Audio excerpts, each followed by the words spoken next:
So, yo, Trey, bro, welcome to the podcast. What's Um, up? What's so I'm gonna get straight into our questions. So, growing up in the streets of Detroit, how have you used storytelling and hardship to monetize Traylittle as a brand, and how has that benefited your music? so overall, growing up for me was a life that to the overall world is very uncommon, but it's very common to a lot of people who live in my city and other, neighborhoods of poverty all over the country. So when I look at my life, I would say yes to the mainstream world and mainstream media is very uncommon. It's a language that they don't understand, something they've only seen in movies. But I connect with so many other people that say, "Wow, I know exactly what Trey is going through." So when I say I was born into the street wars of Detroit, it means that there was a lot of war over neighborhoods and territory, which were like, something like gang areas, but it wasn't really gangs. It was mostly neighborhoods and territories. And you had the most powerful people with the most money, the most people in their command and their control giving out orders. So they would take over certain turfs and neighborhoods. So if you draw out a map, you would have a square right here, which is one neighborhood, and then you have a square over here, which is another one. And you stand those neighborhoods and build those up, something like, a conquest or some sort of kingdom, like a castle. And then whenever you got to go work with or exchange goods with another community, sometimes the deal can go bad, and that created like the war. So I was born into that. I was born into my neighborhood. At a very young age, I was equipped to know, like, stay on this side, of the street. Don't go over this side. These are your people. This is your community. And the older that I get, the more that I got equipped to survive. So I learned everything, like, of how to hustle, how to take nothing and turn it into something. I also learned how to protect myself, how to fight. I've learned, how to communicate. So, growing up, I've experienced things that I thought were normal. And then when I moved out to the suburbs from, the streets of Detroit, that's when I started to talk to other people like, wait, dang, you actually, got a dad in your house? Like, or dang, like both of your parents are together? Like, wow, y'all have dinner at a certain time. Y'all eat this. And I'm like, for me, we just grew up eating like honey buns and, snack cakes from the liquor stores and the gas stations, like, and ramen noodles. Like, so once I actually started to like talk to other people, it became this blessing in my life of like, wow, I'm learning other perspectives. So then people started to want to listen to my story.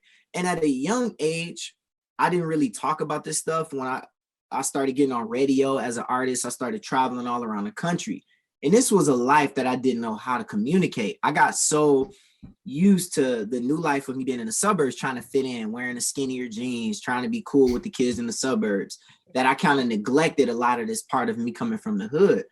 And once I started to go more, business artist and try to be more like corporate, I neglected a lot of the stuff that I come from, which mentally made me feel like I was hiding a lot of my life to be accepted.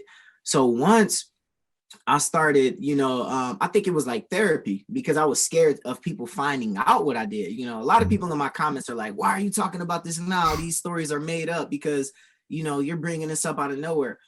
I feared rejection because I was working in corporate. I was traveling around a lot of people who never experienced stuff like this. And when they talked about people from the hood, it was just like a very negative thing that they would say. So I was scared to bring up my life. So when I went to therapy, they were saying like, the reason you're struggling so much and have this fear of rejection is because you have a light side and a dark side. You have this whole light side everybody loves. You're this positive guy. You're in front of thousands of people on the road. But there's a whole nother life that you lived and made it through that you're not sharing. And you're scared that if you share it, you're going to go to jail. You're going to, have people reject you. People are going to be scared of you. So, once I learned how to blend the two together, it was like, oh my gosh, I can communicate, what's going on in storytell and go directly into the neighborhoods I grew up in where it's very dangerous. And then, bring that to a different part of the city where there's a lot of development, there's community gardens, and it's beautiful. And I can package that story and then bring it to the world as a whole and, have people watch my videos.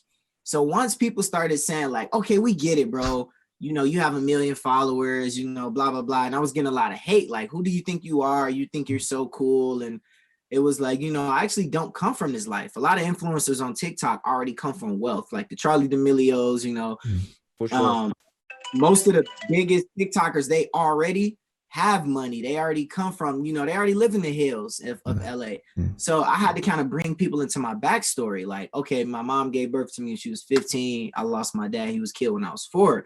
So for me to have 1 million people watching my videos, it's unheard of, specifically in my city and other people who come from neighborhoods that I come from. So monetizing my brand for me is like telling this story and trying to communicate to the mainstream world of like, here's what we can do to make these neighborhoods better. Here's what we need. And here's how to go back and make sure other kids don't have to grow up like I did. And that's when I come in place. And that's when I'm going back in and using my platform to bring light and share the stories of other people who are trying to make it out and give them a chance to do so with their dreams and their purpose. Sweet. Did you want to tell everyone where they can find you on your socials? Yeah, so you can find me everywhere at Traylittle. It's just Tray, and then my last name is Little, Little. So just Traylittle. Sweet as you guys heard Thank that. you so much. Go follow him. Let's go. Take care. Thank you guys.